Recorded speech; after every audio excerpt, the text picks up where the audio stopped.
So Poppy and I thought we would read you chapter 5 today. Chapter 5, Diagon Alley. Harry woke early the next morning. Although he could tell it was daylight, he kept his eyes shut tight. It was a dream, he told himself firmly. I dreamt a giant called Hagrid came to tell me I was going to a school for wizards. When I open my eyes, I'll be at home in my cupboard. There was suddenly a loud tapping noise. And there's Aunt Petunia knocking on the door, Harry thought, his heart sinking. But he still didn't open his eyes. It had been such a good dream. Tap, tap, tap. All right, mumbled Harry, I'm getting up. He sat up and Hagrid's heavy coat fell off him. The hut was full of sunlight. The storm was over. Hagrid himself was asleep on the collapsed sofa, and there was an owl rapping its claw on the window, a newspaper held in its beak. Harry scrambled to his feet, so happy he felt as though a large balloon was swelling inside him. He went straight to the window and jerked it open. The owl swooped in and dropped the newspaper on top of Hagrid, who didn't wake up. The owl then fluttered onto the floor and began to attack Hagrid's coat. Don't do that! Harry tried to wave the owl out of the way, but it snapped its beak fiercely at him and carried on, savaging the coat. Hagrid, said Harry loudly, there's an owl! Pay him! Hagrid grunted into the sofa. What? He wants paying for delivering the paper. Look in the pockets. Hagrid's coat seemed to be made of nothing but pockets. Bunches of keys, slug pellets, balls of string, mint humbugs, tea bags. Finally, Harry pulled out a handful of strange-looking coins. Give him 5 nuts, said Hagrid sleepily. Nuts? The little bronze ones. Harry counted out 5 little bronze coins, and the owl held out its leg so he could put the money into a small leather pouch tied to it. Then it flew off through the open window. Hagrid yawned loudly, sat up and stretched. Best be off, Harry. Lots to do today. Got to get up to London and buy all your stuff for school. Harry was turning over the wizard coins and looking at them. He had just thought of something which made him feel as though the happy balloon inside of him had got a puncture. Hagrid? Said Hagrid, who was pulling on his huge boots. I haven't got any money. I knew an Uncle Vernon last night. He won't pay for me to go and learn magic. Don't worry about that, said Hagrid, standing up and scratching his head. Do you think your parents didn't leave you anything?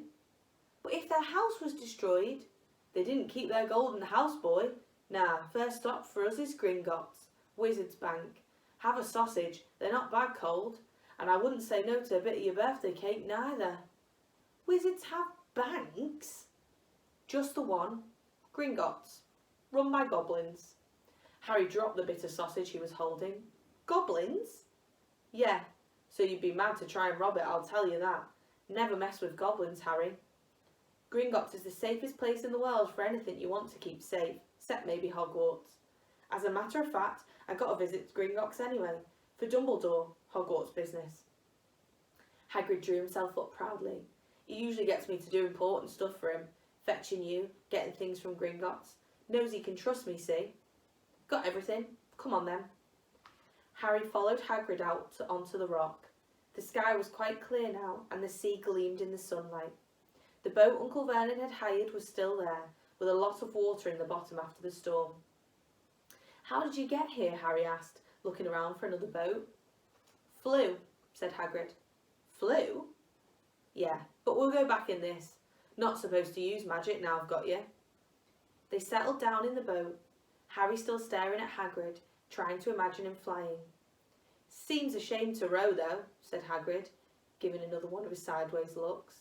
If I was to, speed things up a bit, would you mind not mentioning it at Hogwarts? Of course not, said Harry, eager to see more magic. Hagrid pulled out the pink umbrella again, tapped it twice on the side of the boat, and they sped off towards land. Why would you be mad to try and rob Gringotts? Harry asked. Spells, enchantments, said Harry, unfolding his newspaper. As he spoke, they say there's dragons guarding the high security vaults, and then you got to find your way.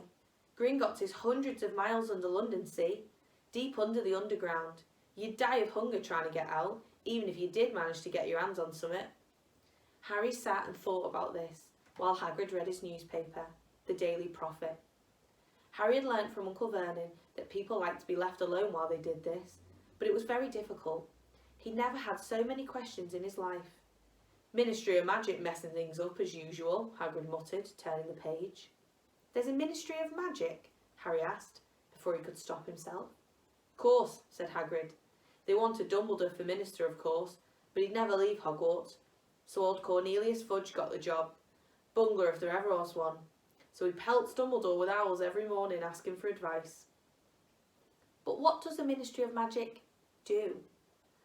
Well, their main job is to keep it from the muggles that there's still witches and wizards up and down the country. Why? Why?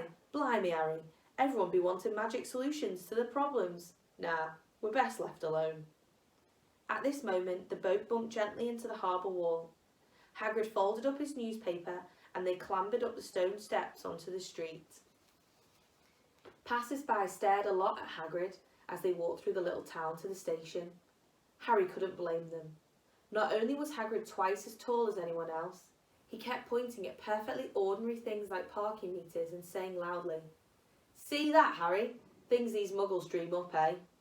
Hagrid, said Harry, panting a bit as he ran to keep up. Did you say there are dragons at Gringotts? Well, so they say, said Hagrid. Crikey, I'd like a dragon. You'd like one? Wanted one ever since I was a kid. Here we go. They'd reached the station. There was a train to London in 5 minutes' time. Hagrid, who didn't understand muggle money, as he called it, gave the notes to Harry so he could buy their tickets. People stared more than ever on the train. Hagrid took up 2 seats and sat knitting what looked like a canary yellow circus tent. Still got your letter, Harry? He asked as he counted stitches. Harry took the parchment envelope out of his pocket. Good, said Hagrid. There's a list there of everything you need. Harry unfolded a second piece of paper he hadn't noticed the night before and read. Hogwarts School of Witchcraft and Wizardry. Uniform. First year students will require 3 sets of plain work robes, black, 1 plain pointed hat, black, for day wear, 1 pair of protective gloves, dragon hide or similar, 1 winter coat, black, silver fastenings. Please note that all pupils' clothes should carry name tags. Set books. All students should have a copy of each of the following. The Standard Book of Spells, Grade 1, by Miranda Goshawk. A History of Magic, by Matilda Bagshot. Magical Theory, by Adalbert Waffling. A Beginner's Guide to Transfiguration, by Emmerich Switch. 1000 Magical Herbs and Fungi, by Philidia Spore. Magical Draughts and Potions, by Arsenius Jigger. Fantastic Beasts and Where to Find Them, by Newt Scamander. The Dark Forces, A Guide to Self-Protection, by Quentin Trimble. Other equipment: 1 wand, 1 cauldron, pewter standard size 2, 1 set glass or crystal phials, 1 telescope, 1 set brass scales. Students may also bring an owl or a cat or a toad. Parents are reminded that first years are not allowed their own broomsticks. Can we buy all this in London? Harry wondered aloud. If you know where to go, said Hagrid. Harry had never been to London before. Although Hagrid seemed to know where he was going, he was obviously not used to getting there in an ordinary way. He got stuck in the ticket barrier on the Underground and complained loudly that the seats were too small and the trains too slow. I don't know how the muggles manage without magic, he said, as they climbed a broken-down escalator which led up to a bustling road lined with shops. Hagrid was so huge that he parted the crowd easily. All Harry had to do was keep close behind him. They passed bookshops and music stores, hamburger bars and cinemas, but nowhere that looked as if it could sell you a magic wand. This was just an ordinary street full of ordinary people. Could there really be piles of wizard gold buried miles beneath them? Were there really shops that sold spell books and broomsticks? Might this not all be some huge joke that the Dursleys had cooked up? If Harry hadn't known that the Dursleys had no sense of humour, he might have thought so. Yet somehow, even though everything Hagrid had told him so far was unbelievable, Harry couldn't help trusting him. This is it, said Hagrid, coming to a halt. The Leaky Cauldron. It's a famous place. It was a tiny, grubby-looking pub. If Hagrid hadn't pointed it out, Harry wouldn't have noticed it was there. The people hurrying by didn't glance at it. Their eyelids slid from the big bookshop on one side of the record shop, on the other, as if they couldn't see the leaky cauldron at all. In fact, Harry had the most peculiar feeling that only he and Hagrid could see it. Before he could even mention this, Hagrid had steered him inside. For a famous place, it was very dark and shabby. A few old women were sitting in a corner, drinking tiny glasses of sherry. One of them was smoking a long pipe.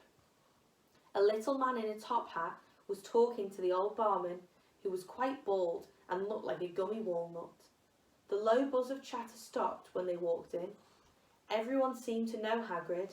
They waved and smiled at him, and the barman reached for a glass, saying, "The usual, Hagrid." "Can't, Tom. I'm on Hogwarts business," said Hagrid, clapping his great hand on Harry's shoulder and making Harry's knees buckle. "Good Lord," said the barman, peering at Harry. Can this be? The leaky cauldron had suddenly gone completely still and silent. "Bless my soul," whispered the old man. "Harry Potter, what an honour." He hurried out from behind the bar, rushed towards Harry and seized his hand, tears in his eyes. "Welcome back, Mr. Potter, welcome back." Harry didn't know what to say. Everyone was looking at him. The old woman with the pipe was puffing on it without realising it had gone out. Hagrid was beaming. Then there was a great scraping of chairs, and the next moment Harry found himself shaking hands with everyone in the leaky cauldron. "Doris Crockford, Mr. Potter, can't believe I'm meeting you at last. So proud, Mr. Potter, I'm just so proud. Always wanted to shake your hand, I'm all of a flutter. Delighted, Mr. Potter, you just can't tell you. Diggle's the name, Daedalus Diggle." "I've seen you before," said Harry, as Daedalus Diggle's top hat fell off in excitement. "You bowed to me once in a shop." "He remembers," cried Daedalus Diggle, looking around at everyone. "Did you hear that? He remembers me." Harry shook hands again and again. Doris Crockford kept coming back for more. A pale young man made his way forward very nervously. One of his eyes was twitching. "Professor Quirrell," said Hagrid. "Harry, Professor Quirrell will be one of your teachers at Hogwarts." "Potter," stammered Professor Quirrell, grasping Harry's hand, "can't tell you how pleased I am to meet you." "What sort of magic do you teach, Professor Quirrell?" Defence against the dark arts," muttered Professor Quirrell, as though he'd rather not even think about it. "Not that you need it, eh, Potter?" He laughed nervously. "You'll be getting all your equipment, I suppose. I've got to pick up a new book myself on vampires." He looked terrified at the very thought. But the others wouldn't let Professor Quirrell keep Harry to himself. It took almost 10 minutes to get away from them all. At last, Harry managed to make himself heard over the babble. "Must get on. Lots to buy. Come on, Harry," said Hagrid. Doris Crockford shook Harry's hand one time, and Hagrid led them through the bar and out into a small walled courtyard, where there was nothing but a dustbin and a few weeds. Hagrid grinned at Harry. "Told you, didn't I? Told you was famous. Even Professor Quirrell was trembling to meet you. Mind you, he's usually trembling." "Is he always that nervous?" "Oh yeah, poor bloke. Brilliant mind. He was fine while he was studying out of books, but then he took a year off to get some first-hand experience. They say he met vampires in the Black Forest, and there was a nasty bit of trouble with a hag. Never been the same since. Scared of the students, scared of his own subject. Now, where's my umbrella?" "Vampires? Hags?" Harry's head was swimming. Hagrid, meanwhile, was counting bricks in the wall above the dustbin. 3 up, 2 across, he muttered. "Right, stand back, Harry." He tapped the wall 3 times with the point of his umbrella. The brick he had touched quivered. It wriggled. In the middle, a small hole appeared. It grew wider and wider. A second later, they were facing an archway, large enough even for Hagrid.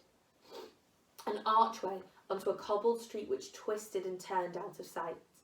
"Welcome," said Hagrid, "to Diagon Alley." He grinned at Harry's amazement. They stepped through the archway. Harry looked quickly over his shoulder and saw the archway shrink instantly back into a solid wall. The sun shone brightly on a stack of cauldrons outside the nearest shop. Cauldrons, all sizes, copper, brass, pewter, silver, self-stirring, collapsible, said a sign hanging over them. Yeah, you'll be needing one, said Hagrid, but we got to get your money first. Harry wished he had about 8 more eyes. He turned his head in every direction as they walked up the street, trying to look at everything at once. The shops, the things outside them, the people doing their shopping. A plump woman outside the apothecary was shaking her head as they passed, saying, "Dragon liver, 17 sickles an ounce. They're mad." A low, soft hooting came from a dark shop saying, "Ilops Owl Emporium, tawny, screech, barn, brown and snowy." Several boys of about Harry's age had their nose pressed against a window with broomsticks in it. "Look," Harry heard one of them say, "the new Nimbus 2000, fastest ever." There were shops selling robes, shops selling telescopes and strange silver instruments Harry had never seen before. Windows stacked with barrels of bat spleens and eel's eyes, tottering piles of spell books, quills and rolls of parchments, potion bottles, globes of the moon. "Gringotts," said Harry. They had reached a snowy white building which towered over the other little shops. Standing beside its burnished bronze doors, wearing uniform of scarlet and gold, was... "Yeah, that's a goblin," said Harry quietly, as they walked up the white stone steps towards him. The goblin was about a head shorter than Harry. He had a swarthy, clever face, a pointed beard, and Harry noticed very long fingers and feet. He bowed as they walked inside. Now they were facing a second pair of doors, silver this time, with words engraved upon them. "Enter, stranger, but take heed of what awaits the sin of greed. For those who take, but do not earn, must pay most dearly in their turn. So if you seek beneath our floors a treasure that was never yours, thief, you have been warned, beware of finding more than treasure there." "Like I said, you'd be mad to try and rob it," said Hagrid. A pair of goblins bowed them through the silver doors, and they were in a vast marble hall. About 100 more goblins were sitting on high stools behind a long counter, scribbling in large ledgers, weighing coins in brass scales, examining precious stones through eyeglasses. There were too many doors to count leading off the hall, and yet more goblins were showing people in and out of these. Hagrid and Harry made for the counter. "Morning," said Hagrid to a free goblin. "We've come to take some money out of Mr. Harry Potter's safe." "You have his key, sir?"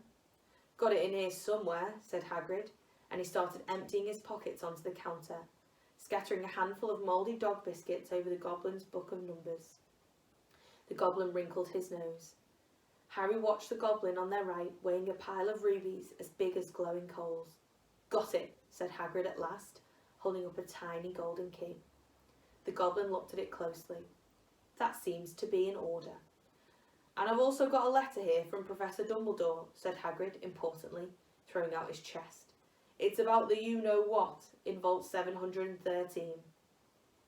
The goblin read the letter carefully. "Very well," he said, handing it back to Hagrid. "I will have someone take you down to both vaults. Griphook!" Griphook was yet another goblin. Once Hagrid had crammed all the dog biscuits back inside his pockets, he and Harry followed Griphook towards one of the doors leading off the hall. "What's the you-know-what in Vault 713? Harry asked. "Can't tell you that," said Hagrid mysteriously. "Very secret. Hogwarts business. Dumbledore's trusted me. More of my job's worth to tell you that." Griphook held the door open for them. Harry, who had expected more marble, was surprised. They were in a narrow stone passageway lit with flaming torches. It sloped steeply downwards, and there were little railway tracks on the floor. Griphook whistled, and a small cart came hurtling up the tracks towards them.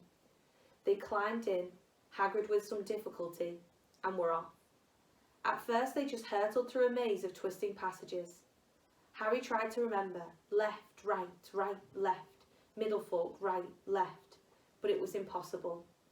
The rattling cart seemed to know its own way, because Griphook wasn't steering. Harry's eyes stung as the cold air rushed past them, but he kept them wide open. Once he thought he saw a burst of fire at the end of a passage, and twisted around to see if it was a dragon. But too late. They plunged even deeper, passing an underground lake where huge stalactites and stalagmites grew from the ceiling and floor. "I never know," Harry called to Hagrid over the noise of the car. "What's the difference between a stalagmite and a stalactite?" "Stalagmite's got an M in it," said Hagrid. "And don't ask me questions just now. I think I'm going to be sick." He did look very green, and when the cart stopped at last behind a small door in the passage wall, Hagrid got out and had to lean against the wall to stop his knees trembling.